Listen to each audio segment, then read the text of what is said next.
অন্তর্বর্তী সরকারের প্রতি পূর্ণ সমর্থন রয়েছে যুক্তরাষ্ট্রের পররাষ্ট্রমন্ত্রী ব্লিংকেন ও ইউনুস বৈঠক। ইউনিয়ন পরিষদ বহাল রেখে জাতীয় নির্বাচন সুষ্ঠু নিরপেক্ষ হবে না বলছে বিএনপি।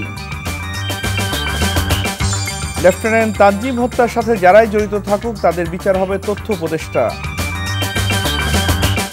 রংপুরে হিন্দু শিক্ষার্থীদের হিজাব পড়তে বলায় 2 শিক্ষক বরখাস্ত।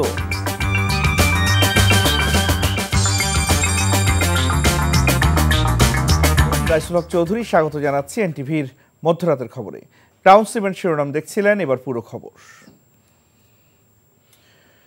বাংলাদেশের অন্তর্বর্তীকালীন সরকারের প্রধান উপদেষ্টা ডক্টর মোহাম্মদ ইউনুসের সঙ্গে সাক্ষাৎ করেছেন যুক্তরাষ্ট্রের পররাষ্ট্রমন্ত্রী অ্যান্টনি ব্লিংকেন। বৃহস্পতিবার জাতিসংঘের সাধারণ অধিবেশনের ফাঁকে তারা সাক্ষাৎ করেন।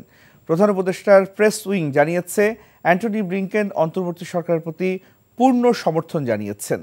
তাদের মধ্যে অর্থনৈতিক সহযোগিতা, রোহিঙ্গা সংকট, সন্ত্রাস দমন, শ্রম বিষয়ক সংকট ও পাচার হওয়া অর্থ পুনরুদ্ধার সহ বিভিন্ন বিষয়ে আলোচনা হয়। শেখ হাসিনাকে ভারত থেকে ফিরিয়ে এনে বিচার করা উচিত বলে জানিয়েছেন প্রধান উপদেষ্টা doctor Muhammad Yunus. New York টাইমসকে দেওয়া সাক্ষাৎকারে তিনি আরও জানান, স্বৈরাচারের ধ্বংস করা রাষ্ট্রীয় প্রতিষ্ঠানের প্রয়োজনীয় সংস্কার শেষে জাতীয় নির্বাচনের তারিখ ঘোষণা করা হবে। শেখ খলিল সোহেলের ডেস্ক রিপোর্ট।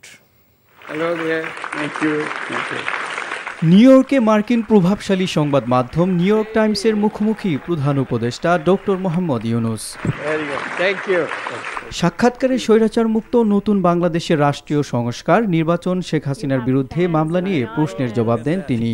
5 আগস্ট পরবর্তী বাংলাদেশ প্রসঙ্গে প্রফেসর ইউনুস বলেন, সংস্কারের মাধ্যমে রাষ্ট্র পুনর্গঠনই তার সরকারের প্রধান লক্ষ্য। স্বৈরাচার সরকার সবকিছু ধ্বংস করে গেছে। ছাত্র জনতার বিপ্লবের পর আমরা বিপর্যস্ত অর্থনীতি, ধ্বংসপ্রাপ্ত রাষ্ট্রীয় প্রতিষ্ঠান পেয়েছি। এমন পরিস্থিতিতে আমাদের দায়িত্ব নিতে হয়েছে। আগের ধ্বংসপ্রাপ্ত বাংলাদেশকে নতুনভাবে গড়তে হচ্ছে। অন্তর্বর্তীকালীন সরকার প্রধান বলেন, নির্বাচন অনুষ্ঠানের আপাতত কোনো সময়সীমা তার কাছে নেই। সংস্কার কমিশনের সুপারিশের পর নির্বাচন হবে। আমরা এখন সংস্কার কার্যক্রম শুরু করেছি। সংস্কারের কাজ সম্পন্ন হলে নির্বাচন অনুষ্ঠিত হবে। নতুন বাংলাদেশে নতুন সরকার আসবে। স্বৈরাচার সরকারের কর্মকর্তা এবং নেতাদের বিচার এবং গণপিটুনি সংক্রান্ত প্রশ্নের জবাবও দেন ডক্টর ইউনুস। বর্তমান বাংলাদেশে কেউই রাজনৈতিক প্রতিশোধের শিকার হচ্ছে না। যারা ছাত্র জনতাকে হত্যা করেছে তারা দেশ ছেড়ে পালিয়েছে। যারা দেশে আছে তাদেরকে অপরাধের জন্য বিচারের মুখোমুখি করা হচ্ছে, দলীয় বিবেচনায় নয়। শেখ হাসিনাকে ভারত থেকে ফিরিয়ে আনা প্রসঙ্গে প্রধান উপদেষ্টা বলেন, তাকে ফিরিয়ে এনে বিচারের মুখোমুখি করা উচিত। তিনি যদি অপরাধ করে থাকেন তাহলে তাকে দেশে ফিরিয়ে এনে বিচারের মুখোমুখি করা প্রয়োজন। দেশে ন্যায় বিচারের যাত্রা শুরু হয়েছে, তাকেও সেটা মোকাবেলা করা উচিত। তাছাড়া ভবিষ্যতে নির্বাচনে দাঁড়ানোর কোনো পরিকল্পনা নেই বলেও জানান 84 বছর বয়সী নোবেলজয়ী ইউনুস।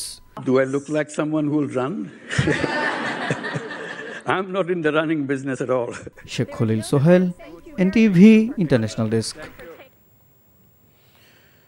বিএনপির সঙ্গে ভারতের সম্পর্কের বরফ গলতে শুরু করেছে বলে মন্তব্য করেছেন দলটির মহাসচিব মির্জা ফখরুল ইসলাম আলমগীর।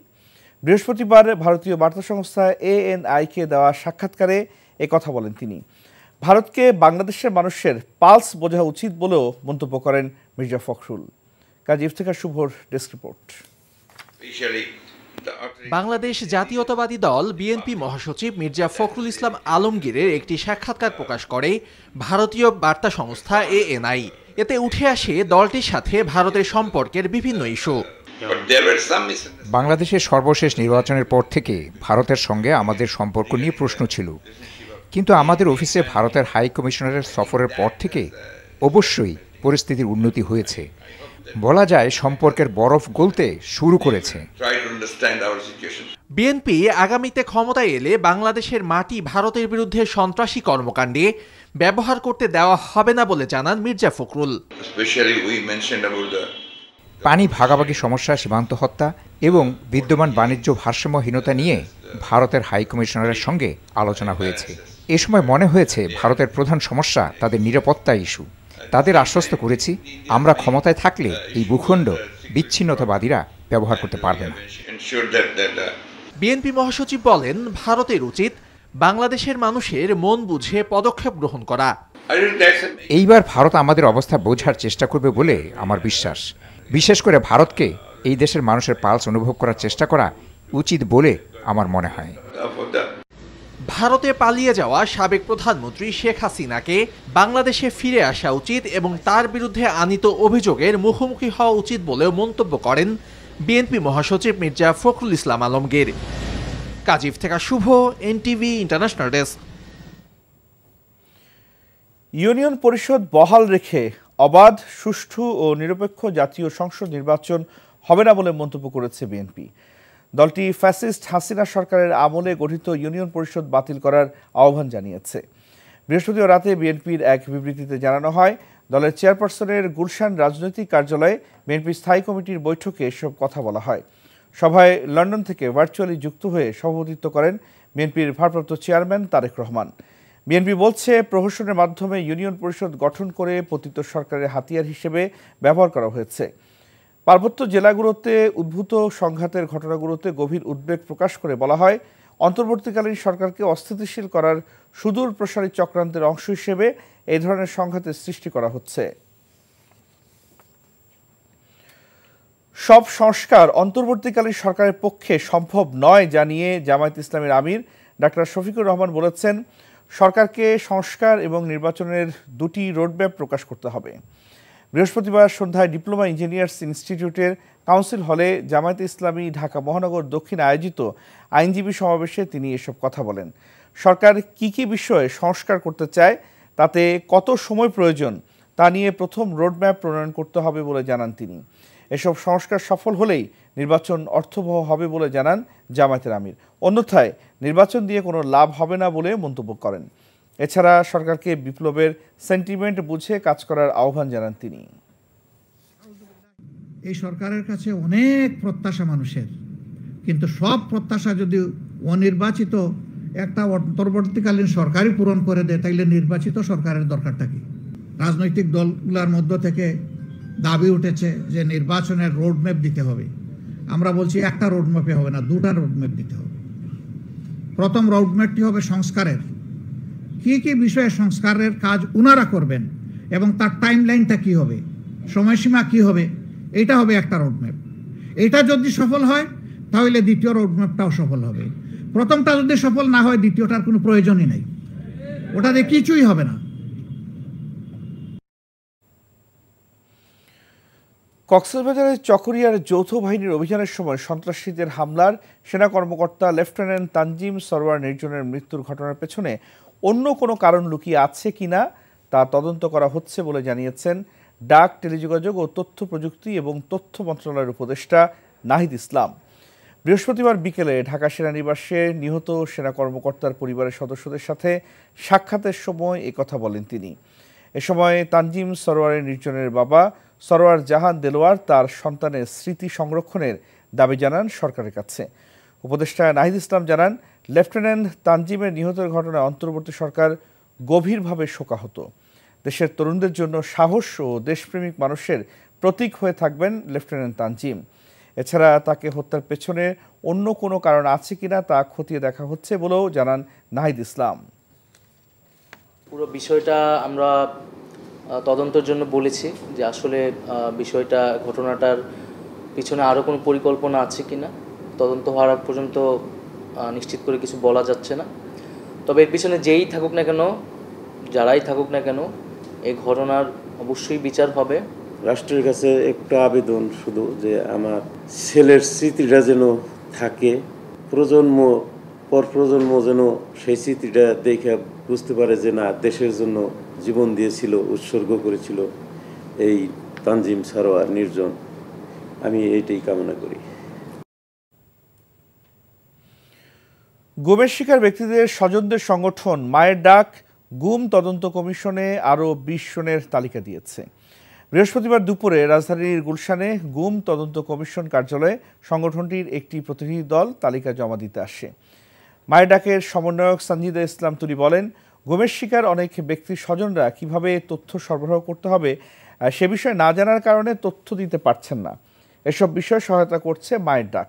তাদের সংগঠন এখন পর্যন্ত মোট 54 জন গুম হওয়া ব্যক্তির তথ্য কমিশনে জমা দিয়েছে বলে জানান তিনি। তালিকার বাইরেও অনেক গুম হওয়া মানুষ রয়েছেন উল্লেখ করে প্রকৃত গুমের সংখ্যা সংগ্রহ করে শীঘ্রই এসব ব্যক্তিদের সন্ধানের দাবি জানান তাদের স্বজনরা।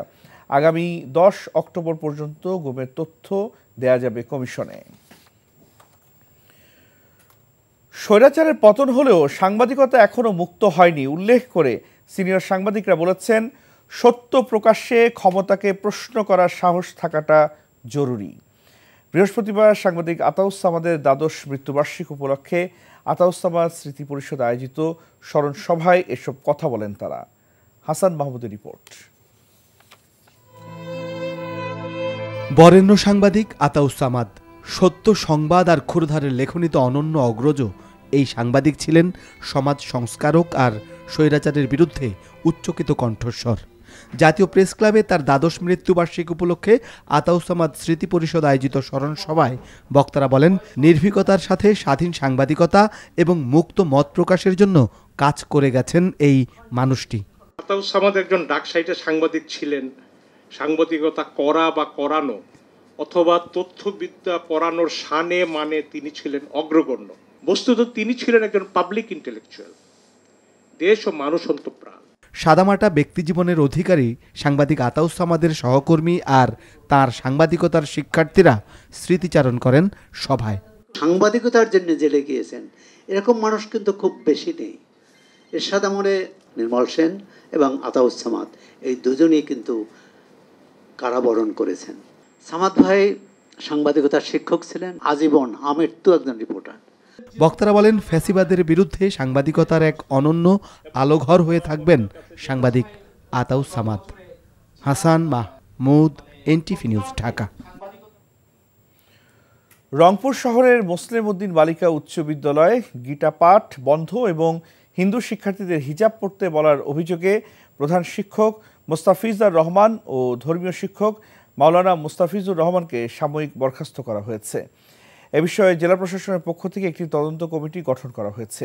বৃহস্পতিবার অতিরিক্ত জেলা প্রশাসক মোহাম্মদ রেজাউল করিমের নির্দেশে অভিযুক্ত ওই দুই শিক্ষককে সাময়িক বরখাস্ত করা হয়। তবে তাদের বিরুদ্ধে আনা অভিযোগ অস্বীকার করেছেন দুই শিক্ষক। এর আগে গত 25 সেপ্টেম্বর সকাল থেকে দুপুর পর্যন্ত বিদ্যালয়ে আন্দোলন করে হিন্দু শিক্ষার্থী এবং তাদের অভিভাবকরা। এ সময় ওই দুই শিক্ষকের পদত্যাগের দাবি জানান তারা।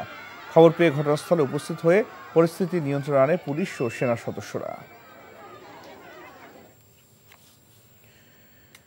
বিদেশি বিনিয়োগকারীদের একটি সম্ভাবনাময় বিনিয়োগ পরিবেশ দেওয়ার জন্য বাংলাদেশের অন্তর্বর্তীকালীন সরকার বদ্ধপরিকর বলে জানিয়েছেন প্রধান উপদেষ্টা ডক্টর মোহাম্মদ ইউনূস।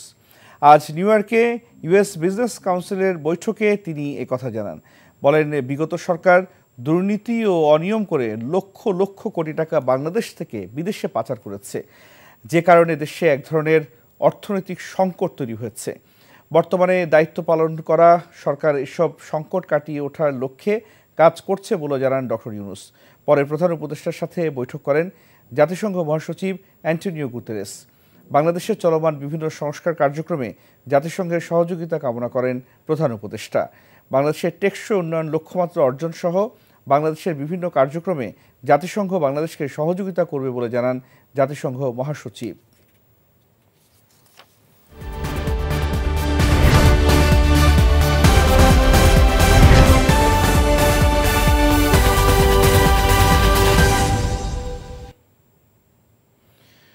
ইস্পাহানি মির্জাপুরটি ভারত বাংলাদেশ টেস্ট প্রসঙ্গ।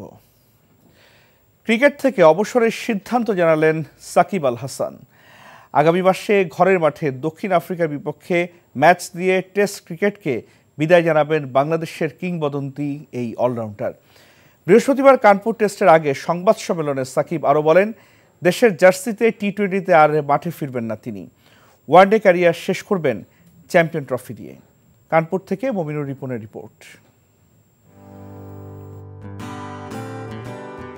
দীর্ঘ ক্যারিয়ারে চাপকে সঙ্গে নিয়ে চলেছেন বিশ্বের অন্যতম সেরা অলরাউন্ডার সাকিব আল হাসান। তবে গত 2 মাসের পরিস্থিতি একেবারে ভিন্ন। ছাত্র জনতা গণঅভ্যুত্থানের সময় তার নীরবতায় ভক্তদের সমালোচনা ঝড় বয়েছে। 5 আগস্ট শেখ হাসিনা সরকার পতনের পর হত্যা মামলার বোঝা নিয়ে এখন পর্যন্ত দেশে ফেরা হয়নি সাকিবের। সবশেষ শেয়ার কারসাজির জন্য 50 লাখ টাকা জরিমানা। সবকিছু মিলিয়ে চাপটা যেন পাহাড় সমান। সাকিব মনে করেছেন এটাই সেরা সময় নিজেকে ক্রিকেট থেকে সরিয়ে নেওয়ার। যদি সুযোগ থাকে, আমি যদি দেশে যেয়ে খেলতে পারি, মিরপুর টেস্ট হবে আমার জন্য লাস্ট, স্পেশালি টেস্ট ক্রিকেটে, এবং সেই কথাটা বোর্ডের সবার সাথে বলা হয়েছে এবং তারা এই বিষয়টা জানে এবং তারা চেষ্টা করছে যে কিভাবে এটাকে সুন্দরভাবে অ্যারেঞ্জ করা যায় এবং যাতে করে আমি যে খেলতেও পারি এবং নিরাপদ ফিল করি। অ্যাট দি সেম টাইম যখন দেশের বাইরে আসার দরকার হবে এবং দেশের বাইরে বের হতেও যেন আমার কোনো সমস্যা না হয়। তবে কষ্ট কিংবা মান অভিমান নয়, ভেবেচিন্তে সংশ্লিষ্ট সবার সাথে আলোচনা করে অবসরের সিদ্ধান্ত নিয়েছেন সাকিব। নিজের বয়স, পারিপার্শ্বিক অবস্থা নতুনদের সুযোগ করে দিতেই ক্রিকেটের অভিজাত অঙ্গন ছাড়ার কথা জানান বাংলাদেশের এই কিংবদন্তি খেলোয়াড়। অ্যাট দিস মোমেন্ট আমি নিজেকে অন্তত টি20-তে দেখছি না। আর সাউথ আফ্রিকা যেহেতু টেস্ট সিরিজ, আমার ইচ্ছা আছে যে লাস্ট সিরিজ হওয়ার। তো বেসিক্যালি আপনারা বলতে পারেন যে মোটামুটি 2টা ফরম্যাটে আমি আমার শেষটা অন্তত দেখছি। আপাতত নেক্সট যে কিছু সিরিজগুলো আছে, কিছু নতুন প্লেয়ার আসুক, নতুন প্লেয়ারদের সুযোগ দেওয়া হোক। মাঠের বাইরে সাকিব যতই বিতর্কিত থাকুক না কেন, 22 গজের উইকেটে তিনি সবসময়ই বাংলাদেশের ক্রিকেটের রাজপুত্র। টি20তে বাংলাদেশের জার্সিতে আর দেখা যাবে না সাকিব আল হাসানকে। ঘরে মাঠে দক্ষিণ আফ্রিকার বিপক্ষে ম্যাচ দিয়ে তুলে রাখবেন তার সাদা পোশাকটাও। আর চ্যাম্পিয়ন্স ট্রফি দিয়ে আন্তর্জাতিক ক্যারিয়ারের ইতি টানবেন বাংলাদেশের কিংবদন্তি এই অলরাউন্ডার। তাই কানপুরেই হতে যাচ্ছে বিদেশের মাটিতে সাকিবের শেষ test. Mominur Ripon, NTV news, green park cricket stadium, Kanpur, Bharat. তাঁতের শাড়ি ও চমচমের পর এবার জিআই বা ভৌগোলিক নির্দেশক পণ্যের স্বীকৃতি পেল টাঙ্গাইলের মধুপুরের সুস্বাদু আনারস। এই বিষয়ে বৃহস্পতিবার শিল্প মন্ত্রণালয়ের সংশ্লিষ্ট অধিদপ্তরের প্রজ্ঞাপন জারি হয়। জেলা প্রশাসক শরীফা হক বলেন, ইতিহাস ও ঐতিহ্যে সমৃদ্ধ টাঙ্গাইল। মধুপুরের আনারস জিআই পণ্যের স্বীকৃতি পাওয়ায় গর্বিত ও আনন্দিত টাঙ্গাইলবাসী। এর মাধ্যমে বিশ্বব্যাপী ব্র্যান্ডিং এবং বাণিজ্যিকভাবে ফলটির চাষাবাদ আরও বিস্তৃত হবে। তিনি জানান, জিআইয়ের সুফল পেতে ব্যাপক উদ্যোগ গ্রহণ করা হবে। টাঙ্গাইলের আরও কয়েকটি পণ্য জিআই স্বীকৃতি পেতে আবেদন করা হয়েছে। কৃষি বিভাগের তথ্য অনুযায়ী চলতি বছর জেলায় 7,600 হেক্টর জমিতে আনারসের চাষ হয়েছে। এর মধ্যে মধুপুরের উপজেলাতেই আনারসের চাষ হয়েছে 6,630 হেক্টর জমিতে। দুর্গাপূজা ঘিরে কোনো নিরাপত্তা ঝুঁকি নেই বলে জানিয়েছেন আইজিপি মইনুল ইসলাম। রাজধানীর পল্টনে ট্যুরিস্ট পুলিশ হেডকোয়ার্টারে বৃহস্পতিবার আয়োজিত সেমিনার শেষে প্রশ্নের জবাবে একথা বলেন তিনি। আইজিপি বলেন, দীর্ঘদিন ধরে এদেশে শান্তিপূর্ণ উৎসবমুখর পরিবেশে দুর্গোৎসব অনুষ্ঠিত হয়ে আসছে। পূজা আয়োজনে সার্বিক নিরাপত্তা নিশ্চিতে বাংলাদেশ পুলিশ সর্বোচ্চ কঠোর অবস্থায় থাকবে বলে জানান পুলিশ মহাপরিদর্শক। সাময়িক সংকটের পরে থানার কার্যক্রম স্বাভাবিকভাবে চলছে বলেও দাবি করেন তিনি। বলেন, দেশের প্রায় 500 থানা এবং পুলিশের টহল গাড়ি পোড়ানো হয়েছিল। এর মধ্যে গাড়িগুলো প্রতিস্থাপন করা হয়েছে বলে জানান পুলিশ প্রধান।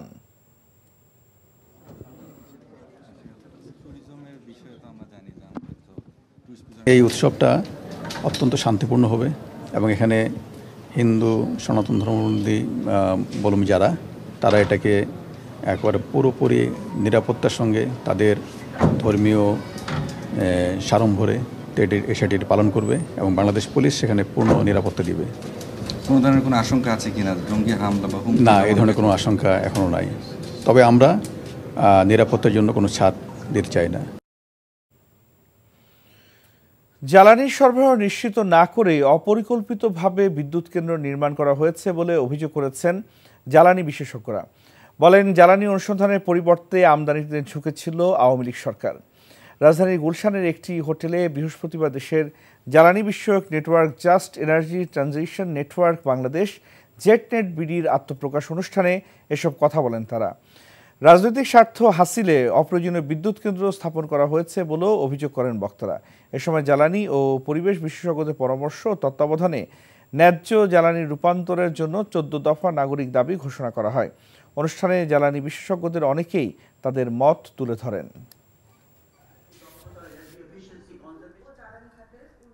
জ্বালানি না নিশ্চিত করে আমরা পাওয়ার প্ল্যান্ট করেছি এবং এই জ্বালানিগুলা কখন আসবে, কিভাবে আসবে, সেগুলোরও আমরা চিন্তা ভাবনা কমপ্লিটলি করি না। এখন পাওয়ার প্ল্যান্ট আছে, বসে আছে, তাদেরকে ক্যাপাসিটি চার্জ দিতে হচ্ছে, কিন্তু আমাদের ডিমান্ড সার্ভ হচ্ছে না। It can't be decided on the basis of politics. আমি এত সালের মধ্যে 30 সালের মধ্যে 40,000 মেগাওয়াট করব, অথচ আমার ডিমান্ড 30 সালে 25,000 মেগাওয়াট, 26,000 মেগাওয়াট। সেখানে আমি টার্গেট করলাম 40,000 megawatt. All this excess capacity will be sitting there. কোটা সংস্কার আন্দোলনে নারী শিক্ষার্থীদের উপর ন্যাক্কারজনকভাবে হামলা চালানো ছাত্রলীগ নেতাকর্মী এবং দায়ী প্রশাসনের কর্মকর্তারা এখনও বহাল তবিয়তে থাকায় ক্ষোভ জানিয়েছেন ঢাকা বিশ্ববিদ্যালয়ের নারী শিক্ষার্থীরা। দ্রুত তাদের চিহ্নিত করে দৃষ্টান্তমূলক বিচার নিশ্চিত করার দাবি জানান তারা। বৃষ্টি উপেক্ষা করে বৃহস্পতিবার বিকেলে ঢাকা বিশ্ববিদ্যালয়ের রাজু ভাস্কর্যের পাদদেশে প্রতিবাদ সমাবেশ থেকে তারা এসব দাবি জানান। বিক্ষোভে সংহতি জানিয়ে বৈষম্য বিরোধী ছাত্র আন্দোলনের সমন্বয়করা দ্রুত অপরাধীদের শাস্তি দেয়া না হলে কঠোর কর্মসূচি দেওয়ার হুঁশিয়ারি দেন।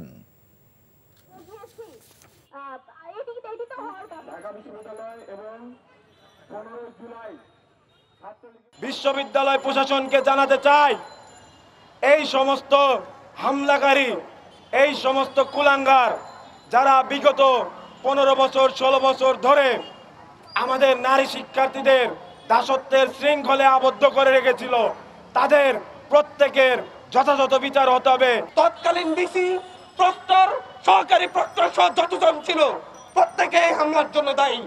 তৎকালীন ভিসি, প্রক্টর, সহকারী প্রক্টর সহ প্রত্যেককে বিচারের আওতায় আনতে হবে। যারা হামলা করেছে, যারা আমাদের বোনদেরকে আহত করেছে, যারা নারী নির্যাতনের সাথে জড়িত, তাদের সাথে এখন আমাদেরকে ক্লাস করতে বাধ্য করা হচ্ছে। কিসের গণক্ষমা? কোন গণক্ষমা? তাদের প্রতি কোন গণক্ষমার কথা বললে সেই শিক্ষককে আমরা ক্ষমা করব না। দীর্ঘদিন ধরে গুম, খুন ও ক্রসফায়ারের শিকার হওয়ায় বাধ্য হয়ে ঢাকা বিশ্ববিদ্যালয়ে গোপনে রাজনীতি করেছে ইসলামী ছাত্র শিবির। বৃহস্পতিবার বিকেলে টিএসসিতে ব্রিফিংয়ে শিবিরের সেক্রেটারি SM ফরহাদ কথা বলেন।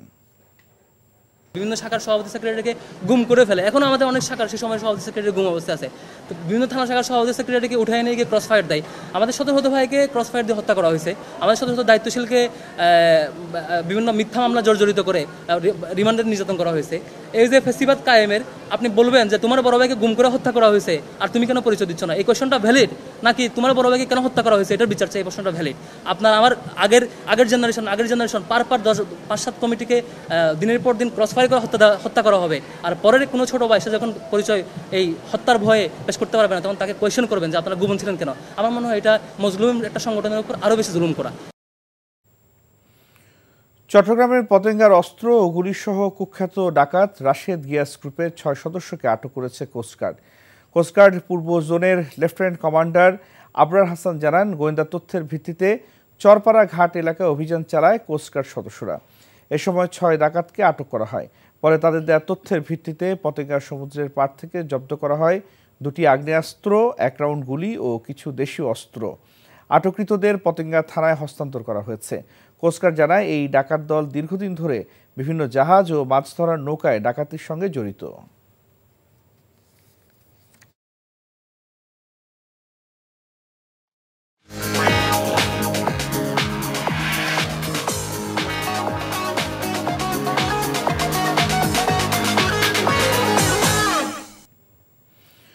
নগদ নিবেদিত অর্থনীতির খবর।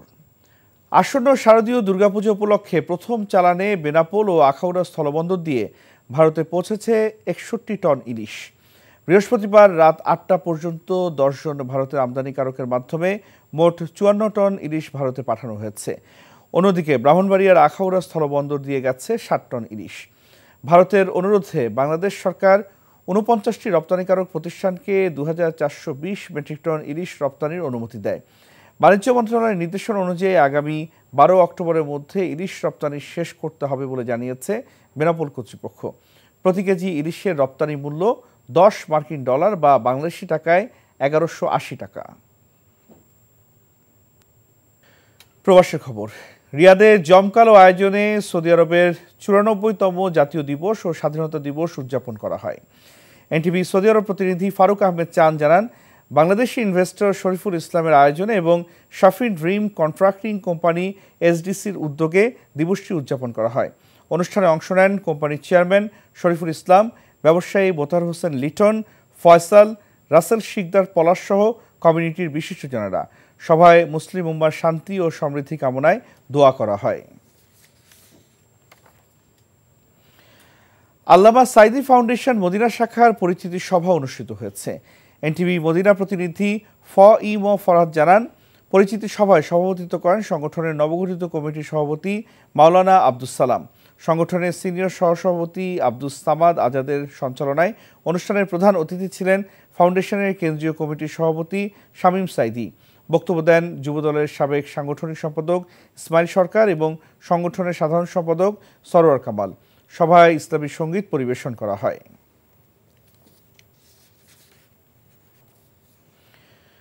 বাংলাদেশি পণ্য এবং প্রতিষ্ঠানকে আন্তর্জাতিক পরিমণ্ডলে ব্র্যান্ডিং করার দিকে ঝুঁকছেন কাতার প্রবাসীরা। এনটিভি কাতার প্রতিনিধি আমিনুল হক কাজল জানান, দোহার অদূরে মদিনা মোররায় বাংলাদেশি মালিকানাধীন প্রতিষ্ঠান ট্রাভেল চ্যানেল অ্যান্ড ট্যুরের যাত্রা শুরু হয়। প্রতিষ্ঠানের প্রধান নির্বাহী মোহাম্মদ আশরাফুল আলম এরিককে সাথে নিয়ে উদ্বোধন করেন জালাল আহমেদ। উপস্থিত ছিলেন চাঁদপুর সমিতির সভাপতি মানিক রহমান, বাংলাদেশ স্কুল ও কলেজের অধ্যক্ষ মোহাম্মদ জুলফিকার আজাদ ও শিক্ষক মোহাম্মদ তাফসির উদ্দিন সহ আরও অনেকে।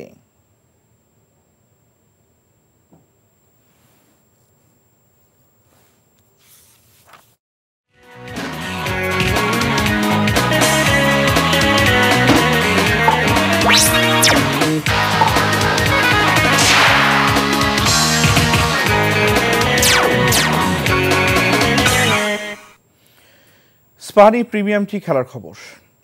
সাকিবের জন্য আলাদা নিরাপত্তা ও সরকারের উচ্চ পর্যায়ে গিয়ে দেন দরবার করার মতো অবস্থায় নেই বাংলাদেশ ক্রিকেট বোর্ড। তাই দক্ষিণ আফ্রিকার বিপক্ষে নিজের মাঠে দর্শকদের সামনে সাবেক অধিনায়কের টেস্ট থেকে বিদায় নেওয়া হচ্ছে না। শুক্রবার ভারতের বিপক্ষে দ্বিতীয় শেষ টেস্টটি হতে যাচ্ছে সাকিবের ক্যারিয়ারের শেষ টেস্ট ম্যাচ। বৃহস্পতিবার বিসিবি সভা শেষে বিষয়টি নিশ্চিত করেছেন বোর্ড প্রধান। রিপোর্ট বর্ষণ কবিরের।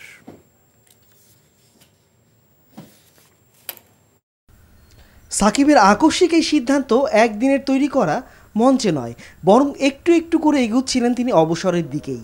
সাম্প্রতিক রাজনৈতিক পরিবর্তন বিষয়টিকে ত্বরান্বিত করেছে।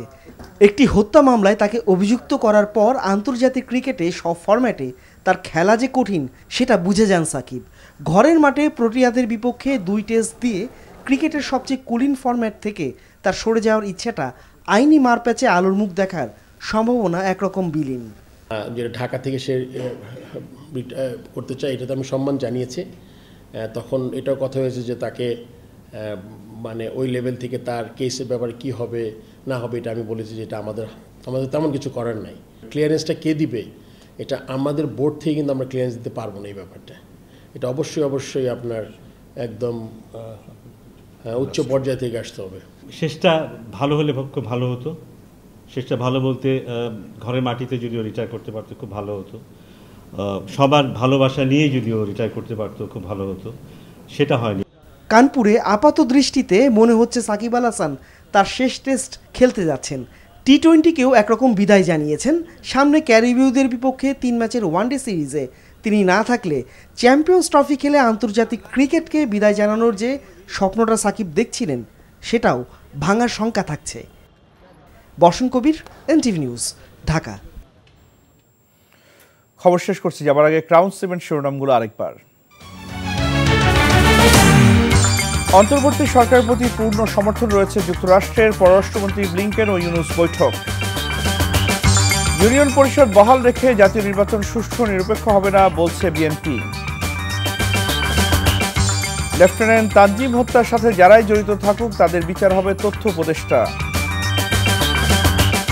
রংপুরে হিন্দু শিক্ষার্থীদের হিজাব পড়তে বলায় 2 শিক্ষক বরখাস্ত।